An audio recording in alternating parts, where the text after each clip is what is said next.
So we are learning our third chapter in 12th standard computer science, that is scoping. Till now we have covered these four topics. They are introduction to scoping, variable scope, LEGB rule and types of variable scope. And today we are going to learn about our next top concept, that is modules. சிம்பிளாக சொல்லணும்னா மாடியூல்னா it's a part of the program. அப்படி நம்ம ஒரு ப்ரோக்ராமில் different parts இருக்குன்னா அது ஒவ்வொரு பார்ட்டும் நம்ம மாடியூல்னு சொல்கிறோம். Programs are composed of one or more independently developed மாடியூல்ஸ்ன்னு சொல்கிறோம். ஏன் அந்த இண்டிபெண்ட்லி டெவலப்டுன்னு சொல்கிறோன்னா ஒரு பார்ட்டுக்கும் இன்னொரு பார்ட்டுக்கும் சம்மந்தம் இருக்காது அப்படின்னு சொல்கிறதுக்காக. ஃபார் எக்ஸாம்பிள், நம்ம கார் எடுத்துக்கிட்டோன்னா அதில் வைப்பர் ஒரு பார்ட்டு, டயர் ஒரு பார்ட்டு, அது தனித்தனியாக மேனுஃபேக்சர் பண்ண போகிறாங்க. ஆனால் ரெண்டுமே யூஸ் பண்ணும்போது தான் நம்மளுக்கு கார்ன்ற ப்ராடக்ட் கம்ப்ளீட் ஆகுது. அப்படி ஆனால் ரெண்டும் டெவலப் பண்ணும்போது இவங்க மேனுஃபேக்சர் பண்ணுறதுக்கும் அவங்க மேனுஃபேக்சர் பண்ணுறதுக்கும் எந்த ரிலேஷன்ஷிப்பும் இல்லை. Both are completely independent. அதே மாதிரி தான் நம்ம ப்ரோக்ராமில் கூட டிஃப்ரெண்ட் பார்ட்ஸாக இருக்கிறது கோடிங்கு இண்டிபெண்ட்டாக தான் டெவலப் பண்ணுவாங்க, தனித்தனியாக டெவலப் பண்ணுவாங்க. அப்புறமா அதில் எல்லா கோடும் கம்பைன் பண்ணி இன்டெகிரேட் பண்ணுவோம். So see the next point, modules work perfectly at individual level and can be integrated with other modules. ஒவ்வொரு பிளாக் ஆஃப் கோடும் இண்டிவிஜுவலாக தனியாக ஒர்க் பண்ணக்கூடியது, பர்ஃபெக்டாக ஒர்க் ஆகும். அப்படி ஒர்க் ஆகிறது மற்ற மாடியூல்ஸோடு சேர்த்து நம்ம இன்டெகிரேட் பண்ண போகிறோம் to develop a complete program. அதுதான் software can be divided into மாடியூல்ஸ்ன்னு சொல்கிறோம். பிகாஸ் அப்படி டிவைட் பண்ணும்போது நம்மளுக்கு ப்ரோக்ராமிங் எழுதுறதும் கோடிங் எழுதுறதும் ஈஸியாக இருக்கும். சப்போஸ் ஏதாவது மிஸ்டேக் நடந்துருச்சுன்னா அதை ரெக்டிஃபை பண்ணுறது, தட் இஸ் டீபக் பண்ணுறதும் நம்மளுக்கு ஈஸியாக இருக்கும். So see the next one, the process of subdividing a program into separate subprograms is called modular programming. அப்படி மாடியூல்ஸாக டிவைட் பண்ணி ப்ரோக்ராமிங் பண்ணுற ப்ராசஸ் தான் நம்ம மாடியுலார் ப்ரோக்ராமிங்னு சொல்கிறோம். So when we go to modular programming, ஒர்க்கை டிவைட் பண்ணி பண்ணுவோம்.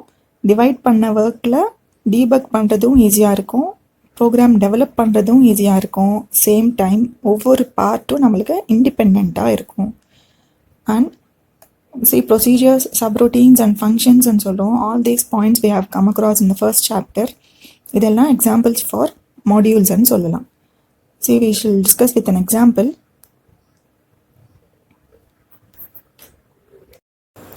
let us consider railways. நம்மளுக்கு தெரியும் it's not a small task.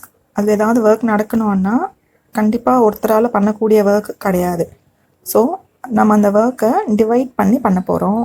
இந்த எக்ஸாம்பிளில் நம்ம ஜஸ்ட் 3 மாடியூல்ஸ் மட்டும் கன்சிடர் பண்ணுறோம், 3 டாஸ்க்ஸ். அப்போது ஒவ்வொரு டாஸ்க்கையும் நம்ம ஒரு மாடியூல்னு சொல்கிறோம். சரி, நம்ம ஃபஸ்ட்டு 3 மாடியூல்ஸாக டிவைட் பண்ணுறோன்னா ஃபஸ்ட் மாடியூல் என்ன பண்ணுறோன்னா train number and train name. ஒரு ட்ரெயினை பற்றினா டீட்டெயில்ஸ் மட்டும்தான், நம்பர் அண்ட் நேம் மட்டும்தான் மெயின்டைன் பண்ண போகிறோம்.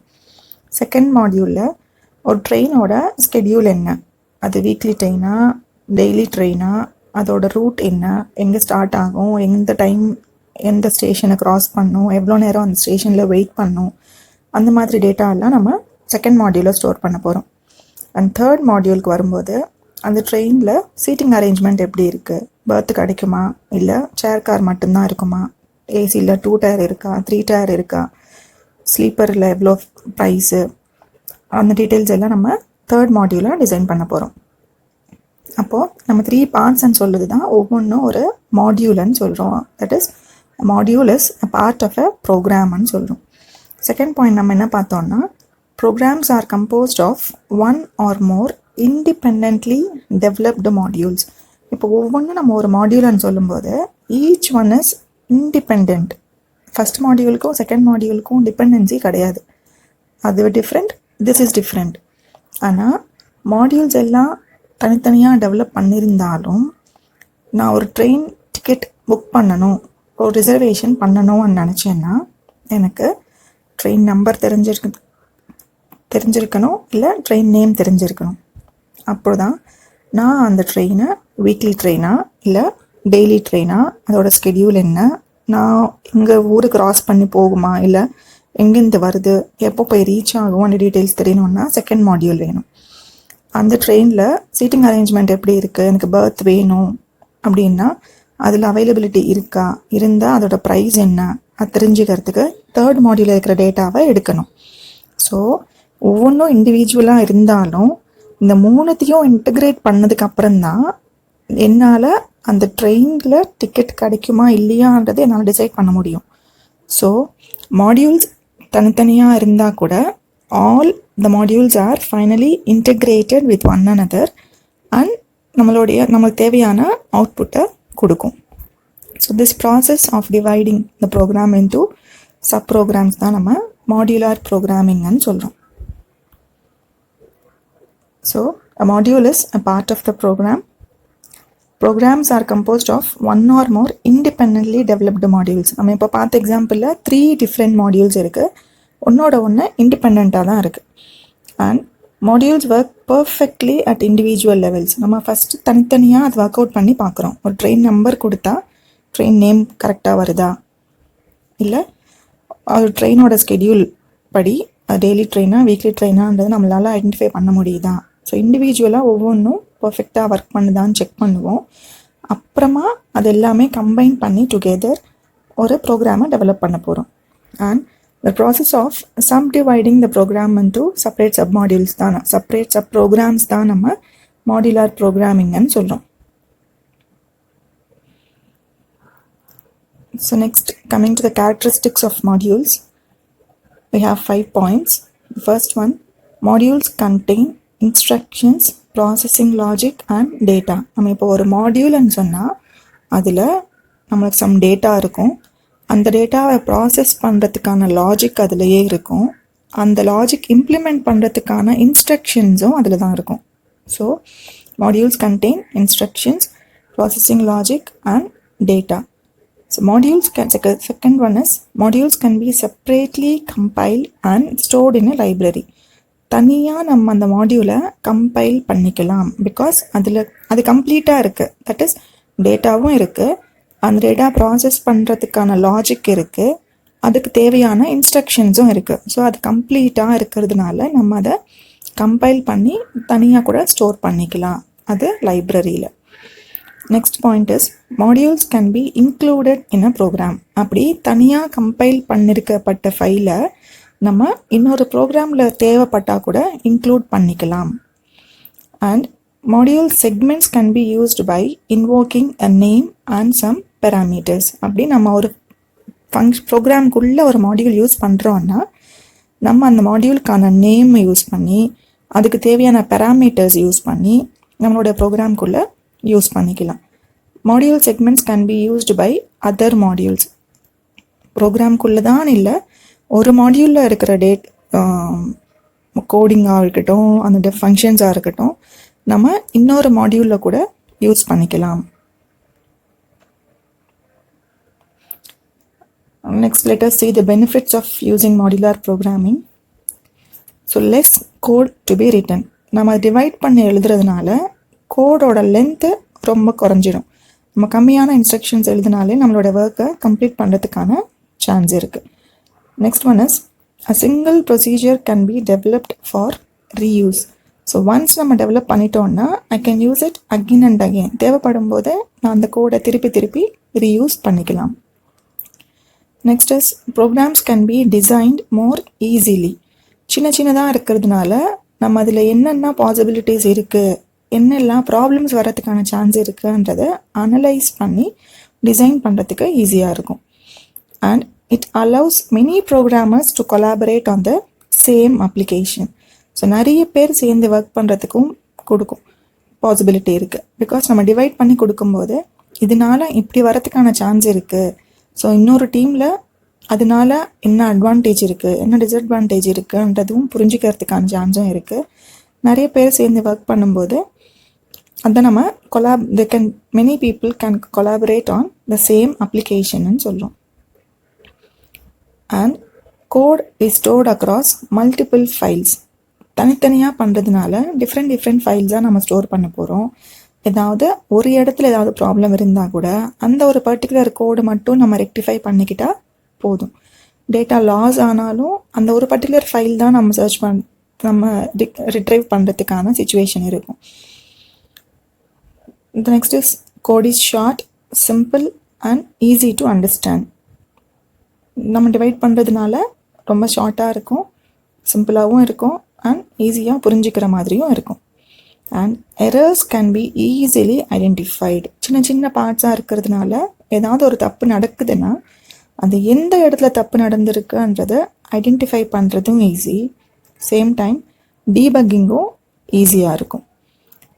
Next point is the repetition almost. Same code can be used in many applications.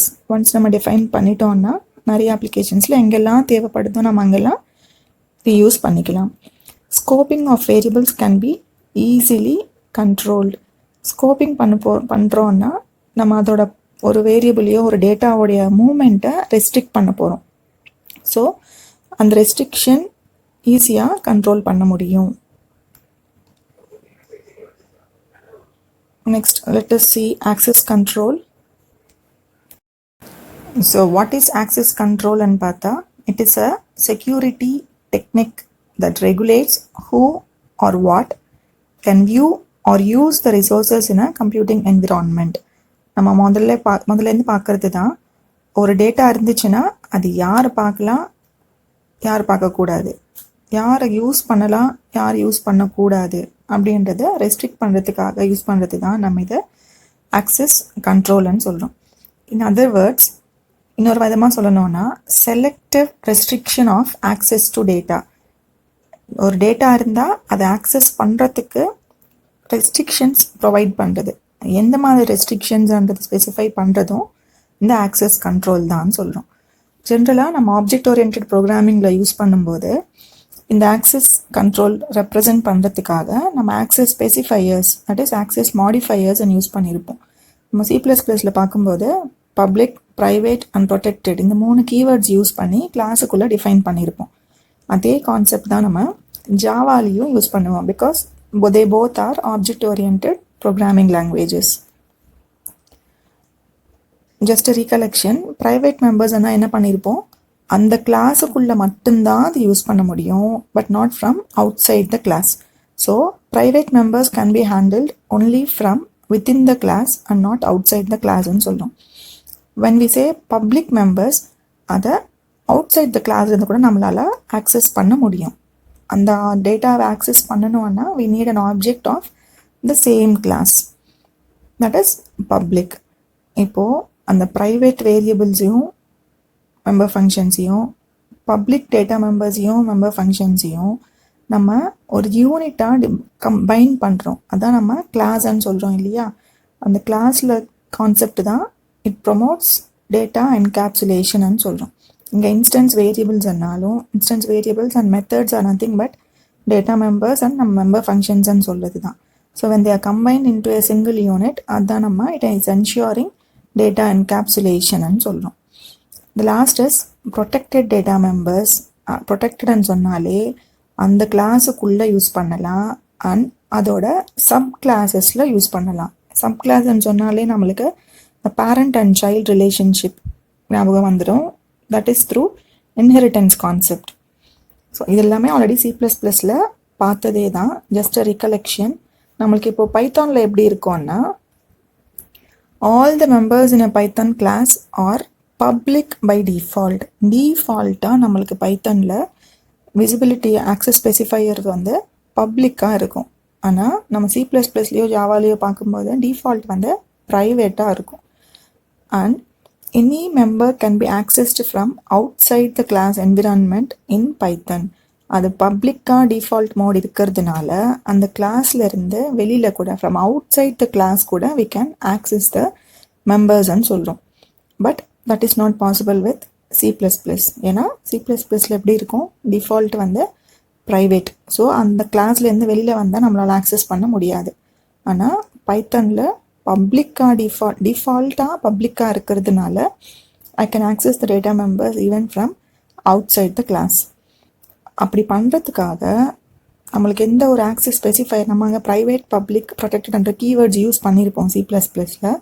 But பைத்தனில் அந்த மாதிரி நம்மளுக்கு எந்த கீவேர்டும் யூஸ் பண்ண போகிறது கிடையாது.